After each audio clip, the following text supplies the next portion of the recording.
बॉडीमध्ये खरकट असतं ना, खरकट ते काढून टाकायचं. ओके म्हणजे ओके की कुठल्याही फॉर्ममध्ये असतं ना ते.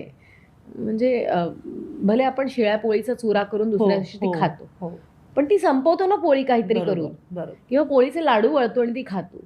तर आपल्याकडे अंगात जे काही खरकट आहे त्याचं काय करायचं नक्की? काही काही खरकटी आपण एका वेगळ्या गोष्टीत वापरतो आणि मग ती एनर्जी दुसऱ्या ठिकाणी चॅनलाइज करून त्याचा एक वेगळा परिणाम होतो. किंवा काही गोष्टींची गरजच नसते आपल्या शरीराला. बरोबर. तर हळूहळू ते शोधायच्या आणि हळूहळू त्यांना लेट गो करायचं. लेट गो करायला शिकले मी या सगळ्या प्रोसेसमध्ये. मी खूप धरून ठेवायच्या गोष्टी. कोण काही बोललं ना की मनाला लागायचं आणि त्याच्यावरती मी सतत चरवण करत राहायचे. नोईंगली, अननोईंगली आणि सबकॉन्शियस माइंडमध्ये माझ्या आपलं चालू असायचं.